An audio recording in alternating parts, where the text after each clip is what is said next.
गौतम बुद्ध का ज्ञान हमें सिखाता है कि धन और ज्ञान कोई अलग अलग चीज नहीं है, बल्कि दोनों का विकास मन की सही दिशा से होता है। जो व्यक्ति अपने मन को समझ लेता है वही जीवन में सच्ची समृद्धि प्राप्त करता है। बुद्ध ने कभी धन का विरोध नहीं किया, उन्होंने केवल अज्ञान और लोभ का विरोध किया। बुद्ध के अनुसार ज्ञान बढ़ाने की शुरुआत मौन से होती है। जब मन शांत होता है तभी वह सीख सकता है। जो व्यक्ति हर समय बोलता है, बहस करता है, वह सुन नहीं पाता। सुनना ज्ञान का पहला द्वार है। सही गुरु की बात को ध्यान से सुनना, बिना पूर्वाग्रह के ग्रहण करना, यही बुद्ध का मार्ग है। दूसरा मार्ग है मनन। सुनी हुई बात को तुरंत सच मान लेना ज्ञान नहीं है।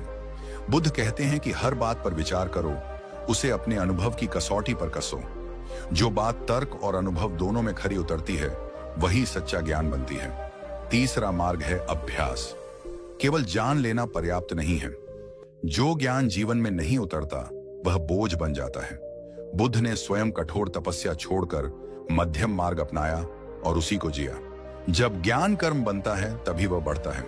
चौथा और सबसे महत्वपूर्ण मार्ग है अहंकार का त्याग। बुद्ध कहते हैं कि जो स्वयं को ज्ञानी समझने लगता है वही सीखना बंद कर देता है। विनम्र व्यक्ति हर परिस्थिति से कुछ न कुछ सीख लेता है। यही कारण है कि ज्ञान हमेशा झुके हुए मन में बढ़ता है। अब बात करते हैं धन की। बुद्ध के अनुसार धन भी सही मार्ग से बढ़ता है। पहला नियम है परिश्रम। बिना परिश्रम के प्राप्त धन टिकता नहीं है। जो धन ईमानदारी और मेहनत से कमाया जाता है वही शांति देता है। दूसरा नियम है सही कर्म। यदि धन दूसरों को हानि पहुंचाकर कमाया गया है तो वह दुख का कारण बनता है। बुद्ध कहते हैं कि ऐसा धन आग के समान है जो अंत में स्वयं को ही जला देता है। तीसरा नियम है संयम। अधिक कमाने से ज्यादा जरूरी है सही तरीके से खर्च करना। जो व्यक्ति अपने खर्च पर नियंत्रण रखता है वही भविष्य को सुरक्षित बनाता है। फिजूल खर्ची दरिद्रता का बीज है। चौथा नियम है दान और सदुपयोग।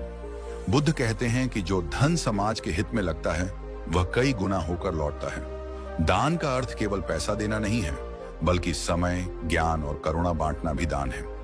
बुद्ध के अनुसार धन और ज्ञान का गहरा संबंध है। ज्ञान के बिना धन व्यक्ति को अहंकारी बना देता है और धन के बिना ज्ञान व्यक्ति को कमजोर कर देता है। संतुलन ही जीवन की कुंजी है। अंत में बुद्ध का संदेश बहुत सरल है। लोभ छोड़ो, शांति बढ़ेगी। आलस्य छोड़ो, धन बढ़ेगा। भ्रम छोड़ो, ज्ञान बढ़ेगा। जिस दिन मन सही दिशा में चलने लगता है उसी दिन जीवन में सच्ची समृद्धि आ जाती है। यही बुद्ध ज्ञान का सार है।